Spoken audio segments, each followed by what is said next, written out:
ओम नमो भगवते वासुदेवाय। जय श्री राधे कृष्ण मित्रों। आज देव उठानी एकादशी का पवित्र दिन है। आज के दिन कार्तिक मास महात्म्य के 26वें अध्याय की कथा को सुनने से अनंत फल की प्राप्ति होती है। तो आइए भगवान के चरणों का ध्यान करते हुए 26वें अध्याय की कथा को सुनते हैं। नारद जी बोले, इस प्रकार विष्णु पार्षदों के वचन सुनकर धर्मदत्त ने कहा, प्राय सभी मनुष्य भक्तों का कष्ट दूर करने वाले श्री विष्णु की यज्ञ, दान, व्रत, तीर्थ सेवन तथा तपस्याओं के द्वारा विधि पूर्वक आराधना करते हैं। उन समस्त साधनों में से कौन सा ऐसा साधन है जो भगवान विष्णु की प्रसन्नता को बढ़ाने वाला तथा उनके समीप की प्राप्ति कराने वाला है। दोनों पार्षद अपने पूर्व जन्म की कथा कहने लगे। हे द्विज श्रेष्ठ, आपका प्रश्न बड़ा श्रेष्ठ है। आज हम आपको भगवान विष्णु को शीघ्र प्रसन्न करने वाला उपाय बताते हैं। हम इतिहास सहित प्राचीन वृतांत आपको सुनाते हैं, तो सावधानी पूर्वक सुनिए। ब्राह्मण पहले कांचीपुरी में चोल नामक एक चक्रवर्ती राजा हो गए थे। उन्हीं के नाम पर उनके अधीन रहने वाले सभी देश चोल नाम से विख्यात हुए। राजा चोल जब इस भूमंडल का शासन करते थे, उस समय उनके राज्य में कोई भी मनुष्य दरिद्र, दुखी, पाप में मन लगाने वाला अथवा रोगी नहीं था। एक समय की बात है, राजा चोल अनंत शयन नामक तीर्थ में गए, जहाँ जगदीश्वर भगवान विष्णु ने योग निद्रा का आश्रय लेकर शयन किया था। महाभगवान विष्णु के दिव्य विग्रह की राजा ने विधि पूर्वक पूजा की। दिव्य मणि, मुक्ताफल तथा स्वर्ण के बने हुए सुंदर पुष्पों से पूजन करके साष्टांग प्रणाम किया। प्रणाम करके जैसे ही बैठे, उसी समय उनकी दृष्टि भगवान के पास आते हुए एक ब्राह्मण पर पड़ी, जो उन्हीं की कांची नगरी के निवासी थे। उनका नाम विष्णुदास था। उन्होंने भगवान की पूजा के लिए अपने हाथ में तुलसी दल और जल ले रखा था। निकट आने पर उन ब्राह्मण ने विष्णु सूक्त का पाठ करते हुए देवादिदेव भगवान को स्नान कराया और तुलसी की मंजरी तथा पत्तों से उनकी विधिवत पूजा की।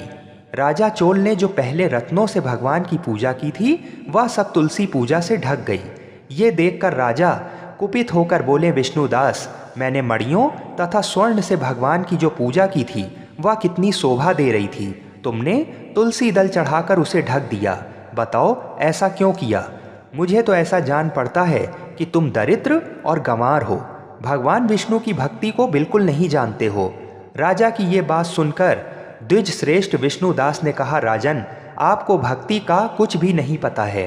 केवल राजलक्ष्मी के कारण आप घमंड कर रहे हैं।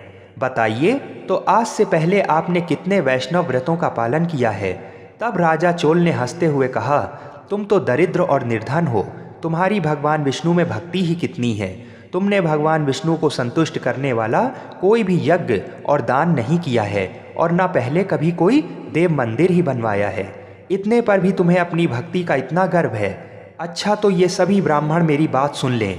भगवान विष्णु के दर्शन पहले मैं करता हूँ या ये ब्राह्मण? इस बात को आप सब लोग देखें, फिर हम दोनों में से किसकी भक्ति कैसी है, ये सब लोग स्वतः ही जान जाएंगे। ऐसा कहकर राजा अपने राजभवन को चले गए। वहाँ उन्होंने महर्षि मुद्गल को आचार्य बनाकर वैष्णव यज्ञ प्रारंभ किया।